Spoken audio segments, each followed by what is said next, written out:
बिस्मिल्लाहिर्रहमानिर्रहीम। मैं हूँ हशमत ख़ान खटक अपने यूट्यूब चैनल के साथ। दोस्तों, आपसे गुजारिश है कि चैनल को सब्सक्राइब करें और बेल आइकन का बटन दबाएं। और दोस्तों, पीटीआई के जो फनकारियाँ हैं, जो एक्टिंग है, वो फुल अरूज पर हैं। वो अपने पूरे टैलेंट का इस्तेमाल कर रहे हैं। और इसकी ताज़ा मिसाल ज़रताज गुल साहबा हैं, जो कल अदालत में गई थी, पेशावर हाई कोर्ट पहुँच गई थी, तो उधर ही अंदर ही बैठ गई हैं। बाहर पुलिस खड़ी इंतज़ार करती रही है और उन्होंने कहा कि मैं रात को उस वक्त तक अदालत से बाहर नहीं जाऊंगी जब तक मुझे ज़मानत नहीं मिलेगी। और उन्होंने रोना धोना पीटना शुरू कर दिया है। और उनकी जो बात है, मैं शहीदों के ख़ानदान से हूँ और मैं ये और पाक फ़ौज जिंदाबाद। और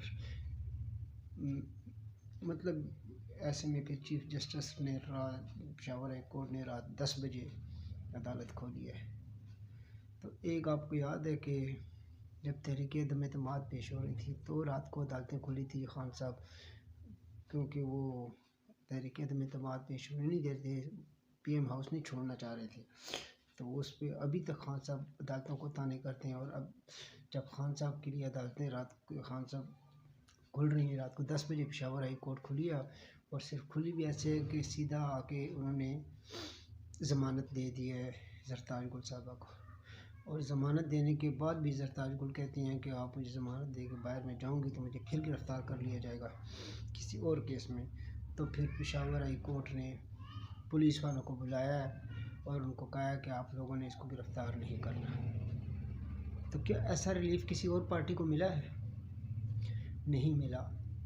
और ज़रताज गुल साहबा कल तो इतनी मस्कीन और इतनी शरीफ और ये मुहब्बे वतन शहरी बन रही थी। और आप इसका अगर 9 मई का जो इसका स्टेटमेंट है, वीडियो है, वो आप देखें तो वो कैसे धमकियाँ लगा रही है, कैसे मैं रेंजर से भी नहीं डरती, मैं पुलिस से भी नहीं डरती, आओ मुझे गिरफ़्तार करो, अगर गोली लगेगी तो पहले मुझे लगेगी। इनके गर्दनों में कितना सरिया था, बल्कि सरिया है, ये भी अभी अपने मतलब के लिए ये इस तरह कर रहे हैं, वरना इनकी गर्दन से सरिया निकला नहीं है। इनकी गर्दन में जितना सरिया है, ये जब जैसे इन पे अच्छा वक्त आएगा, ये उससे ज़्यादा कोरोफर से जो है ना फिर लोगों के साथ बिहेव करेंगे। इसकी एक ताज़ा मिसाल आपको दूँ कि कल खान साहब पे तौहीन इलेक्शन कमीशन में फ़र्द जुर्म आयन होनी थी और फ़र्द जुर्म आयद हुई।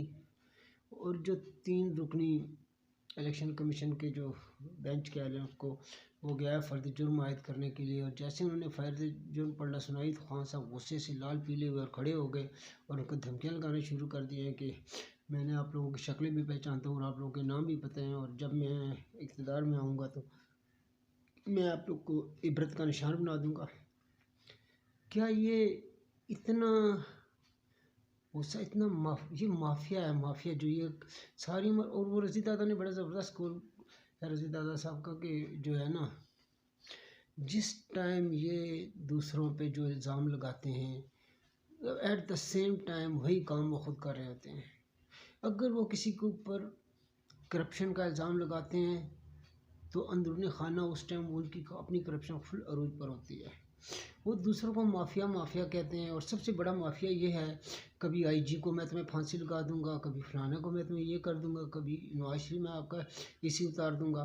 और अब जो है ना, इलेक्शन कमीशन को धमकियां लगा रहा है, जो उन पे फर्द जुर्म, वो भी हक्का बक्का रह गए, परेशान रह गए कि ये क्या हुआ है। कि मतलब ये तो एक रूटीन मामला है, सारों के ऊपर फर्द जुर्म आयद होती है। अगर आपने कोई केस नहीं किया, आपके ऊपर गलत इल्ज़ाम है, तो आगे जाके आपको बरी हो जाएंगे उससे। तो ये जो है ना, ज़रताज गुल से याद है कि ये इस तरह के इनके गर्दनों में अभी भी सरिया है और ये सरिया इनकी गर्दनों से निकला नहीं है। और जिस तरह इंसाफ ज़रताज गुल साहिबा को मिला है, क्या आम बंदे को भी इस तरह का इंसाफ मिलता है? क्या chief justice Peshawar high court साहब किसी आम बंदे के लिए रात को 10 बजे अदालतें खोलते हैं? नहीं खोलते। ये सिर्फ इन लोगों के लिए है जिनका ताल्लुक़ पीटीआई से किसी न किसी वास्ते या इमरान खान से किसी न किसी तो मिलता है जाके। अब आते हैं दूसरे केस में। फैज़ाबाद धरना केस के कमीशन के सामने जनरल फैज़ ने पेश होना था। काफ़ी दिनों से सुन रहे थे कि जनरल फैज़ साहब पेश होंगे, तो वो पेश नहीं हो रहे थे दूसरे नोटिस के बाद भी। तो कल जो है ना, वो पहले IGHQ में आर्मी चीफ से मिले हैं और फिर उन्होंने अपना रिटर्न स्टेटमेंट जो है ना वो कमीशन के सामने पेश कर दिया है। और अब जो है ना शायद वो 8 जनवरी को उसके सामने पेश हों कमीशन के सामने। कहा यह जा रहा है कि 8 जनवरी को पेश होंगे। अब देखें क्या होता है। और जो उन्होंने बयान के भेजा है उसमें उन्होंने कहा है कि मैंने शाहिद सिविल हुकूमत के कहने पर उनसे मुज़ाकरात किए हैं। शाहिद खान अब्बासी वज़ीर दाखिला और DGISI उस टाइम अहमद मुख्तार साहब थे और फैज़ अमीन DGC थे और आर्मी चीफ बाजवा साहब थे। इनकी मीटिंग हुई थी और वहाँ पे शाहिद खान अब्बासी साहब ने कहा था कि आप इनको उठाएं, तो मामला काफ़ी ख़राब हैं, तो हमारे पास तो कोई फोर्स नहीं है, तो आप लोग इनको उठाएं। तो हमने बाजवा साहब ने कहा था कि हम कैसे उठाएं इनको, तो उन्होंने कहा जिस तरह भी आप इनको उठाएं। तो मैंने उनके कहने पे उनके साथ मुज़ाकरात किए थे और उनको वहाँ से भेजा था। तो इसलिए ये जिम्मेदारी मेरी नहीं है, पहले सिविलियन हुकूमत की और फिर जनरल बाजवा की है। तो ये स्टेटमेंट उन्होंने दिया। अब देखें 8 फरवरी को पेश होते हैं कि 8 जनवरी को पेश होते हैं कि नहीं होते। तो आज तो शाहखाना केस में भी इमरान खान और बुशरा बीबी पर फ़र्द जुर्म आयद होनी थी, लेकिन वो नहीं हुई क्योंकि बुशरा बीबी अदालत में नहीं पहुंच सके अटाले, जिससे भी पहले जनरल अमीर गुल है। तो ये जो है ना, इन्होंने हर जिसने इनके साथ नेकी की उसको इन्होंने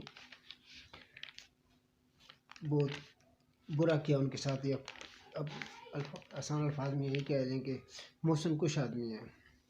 तो जब पिछले दिनों इन्होंने जिस तरह प्रोजेक्ट इमरान में जनरल बाजवा ने किरदार अदा किया था और जिस तरह इसने जनरल बाजवा साहब को मीर जाफ़र, मीर सादक और पता नहीं न्यूट्रल तो जानवर होता है इस तरह के अलकाबात दिए, तो लोग एक्सपेक्ट कर रहे थे कि बहुत जल्द जो है ना ये जनरल फैज़ को भी अपने निशाने पर ले लेगा जैसे ही इसका मतलब पूरा हुआ। तो वही हुआ। अब खान साहब जो है ना वो जनरल फैज़ साहब को उन्होंने टारगेट बनाना शुरू कर दिया है और उसका पहला मिसाल कल शेर अफजल मरवत साहब इमरान खान से अडयाला जेल में मिले हैं। तो उन्होंने एक तो चीफ जस्टिस पर था सख्त तनकीद की और दूसरा जनरल फैज़ साहब पर और बाजवा साहब पर तो पहले से ही करते रहे। उन्होंने कहा है कि जी हम इमरान खान, मेरे जो अल्फाज हैं वो बिल्कुल खान साहब के अल्फाज हैं, मैं उन्हीं की ज़बान बोल रहा हूँ। अभी मुलाकात करके आई हूँ। खान साहब कहते हैं कि मुझे चीफ जस्टिस काजी फ़ाइज़ ईसा पर बिल्कुल एतमाद नहीं है और वो हमारे केसों से अलग हो जाए। ये तो इनका हाल है कि अभी खान साहब चीफ जस्टिस साहब ने जो इनके केसेस सुने, जो बंदियाल साहब के टाइम पे काफ़ी अरसे से पड़े हुए थे, ये पटिशन इलेक्शन की जल्दी करवाने की जो पटिशन है वो कब से बंदियाल साहब के पास वो नहीं टेकअप कर रहे थे। जैसे ही काजी फ़ाइज़ ईसा आए हैं और वो प्रैक्टिस एंड प्रोसीजर भी से फारो हुए हैं, तो उन्होंने सबसे पहले इसको टेकअप किया और खाली टेकअप ही नहीं किया, इलेक्शन की तारीख इलेक्शन कमीशन और सदर को से लेके दी है 8 जनवरी को इनके कहने पर के इलेक्शन को, लेकिन फिर भी इनको एतमाद नहीं है उन पर। अभी मिसिंग पर्सन वाला केस है, एतजाज़ हसन जो है वो फ़ौरन टेकअप हो गया है। तो वो और इस तरह के बेशुमार केसेस हैं। अब मैं क्या कहूँ, लेकिन ये है कि जो ये इलेक्शन कमीशन पर तोहिन अदालत का केस इन्होंने किया था वो भी टेकअप हुआ है और सुना गया है।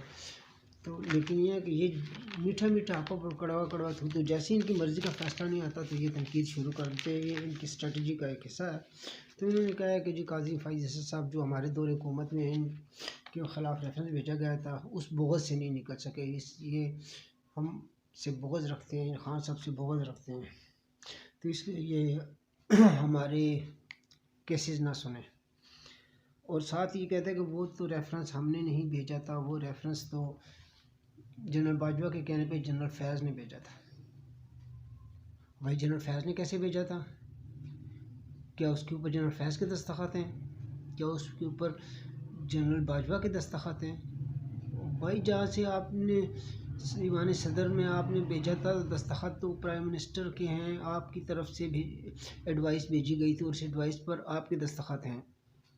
तो उन्होंने आपका बेहोशी की हालत में आपके हाथ पकड़ के उस पर दस्तखत किए थे और फिर ईवान सदर में जो बंदा बैठा हुआ है वो भी आपकी पार्टी का है, तो उसने बगैर पढ़े आगे कैसे भेज दिया है? ये सारी पता नहीं क्यों समझते हैं कि ये सारी यूथी हैं और वो उनका दिमाग काम नहीं करता, वो कुछ सोचेंगे नहीं और हमारे हर बात पे यकीन कर लेंगे। क्या उनका दिमाग नहीं है? जब आपने किसी के कहने पे भी भेजा था तो उसमें तो आप शामिल थे और आप बेनिफिशरी आप ही थे असल में। तो ये है। अब असल में ख़बरें तो बहुत ज़्यादा हैं, तजिए भी बहुत लंबा किया जा सकता है लेकिन फिर वीडियो बहुत लंबी हो जाती है, तो इसलिए आज तक यही है। कल फिर आपसे हाज़िर होंगे इंशाल्लाह। अल्लाह हाफ़िज़।